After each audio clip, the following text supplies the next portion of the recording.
to global citizenship education, because we all need to know how to be a global citizen. Oh, we do.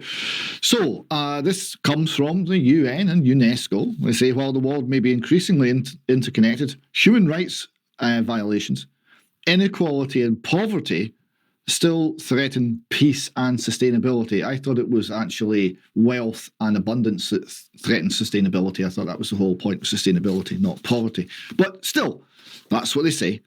And the global citizen education, GCED, is UNESCO's response to these challenges.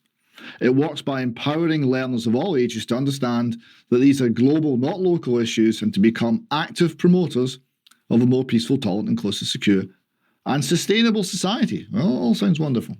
Now, this, of course, comes from Education 2030 agenda.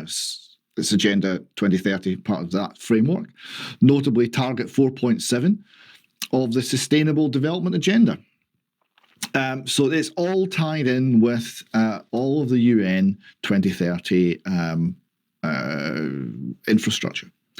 Under the GCED umbrella, UNESCO has several special themes: preventing violent extremism through education, education about the Holocaust and genocide, two things apparently, languages and education, and the promotion of the rule of law through global citizenship education. So it's doing a lot there.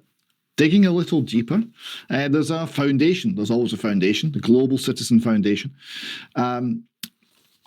And they define global citizen education as transformative. So it's going to transform people. A lifelong pursuit. This takes you into Marxism. More on that in later, cultural Marxism. It's a lifelong pursuit because you're never finished. That involves both curricular learning and practical experience to shape a mindset. So it's how you think that's been tinkered with here. To care for humanity and the planet, and to equip individuals with global competencies. Odd word, to undertake responsible actions aimed at forging a more just, peaceful, secure, sustainable, tolerant, inclusive society. So there we go. And a little bit more from the Global Citizen Foundation. What are the conceptual dimensions of global citizenship education? Well, there are three. You've got knowledge. Now, you might be thinking, well, surely education's about knowledge. Now, that's only a third of it. Social and emotional learning, affective learning. So this is how you feel. It's to change how you feel. And behavioural, psychomotor. This is to change how you behave. Behavioural science, behavioural modification. Behavioural psychomotor dimension focuses on developing skills, competencies needed to take action as a global citizen, such as critical thinking. Critical thinking or critical theory, I wonder. Problem solving and effective communication. So, coming to Bonnie, Scotland, because it's always, if you look, wherever you are, if you look at your local education authority, this will be there. It comes from the UN, it's everywhere. So if we come to Scotland, we've got the Wordsworth's acronym, the International Development Education Association of Scotland. Ideas. That one makes you cringe, doesn't it?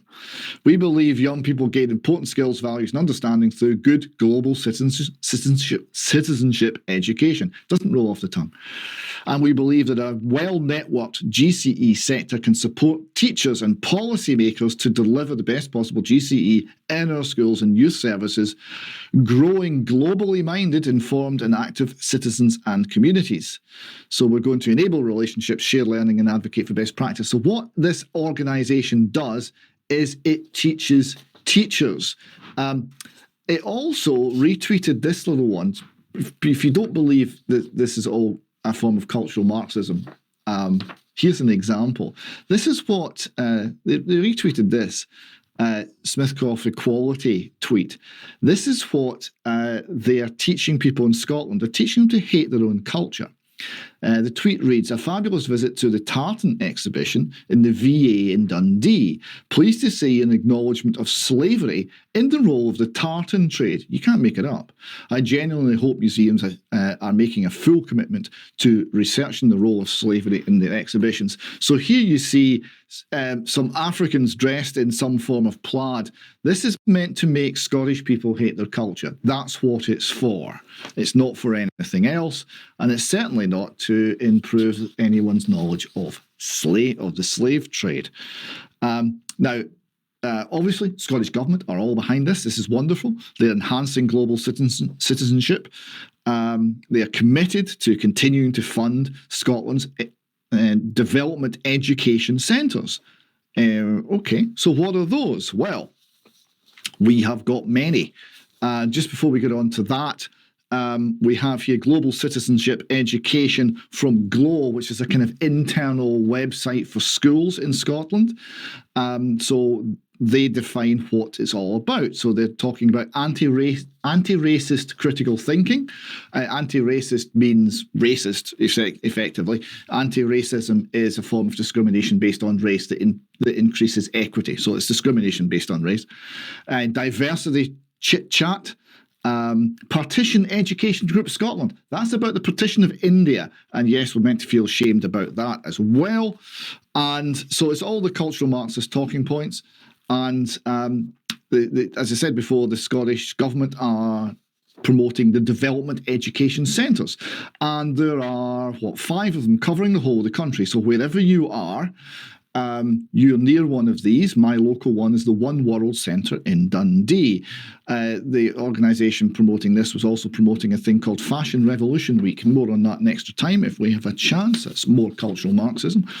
The One World Centre in Dundee is teaching teachers. So it's putting curriculum into schools by educating the teachers, changing how the teachers think and giving them resources to push a particular agenda. And what is the agenda? Well, here we see what they're teaching in May. Climate justice, active global citizenship through primary mathematics, more climate justice, a rights-based approach, which Richard Lucas has written in the column about, and celebrating Refugee Week. So it's very much pushing a particular political agenda. It's everywhere. It's teaching teachers to put this into schools. That's how the education of our children is being changed, and the aim is to inculcate a particular ideology, one that's not British. It comes from the UN. It's international in scope, and it's Marxist in nature, and that's what's being taught, and that's how it's being disseminated. Thank you.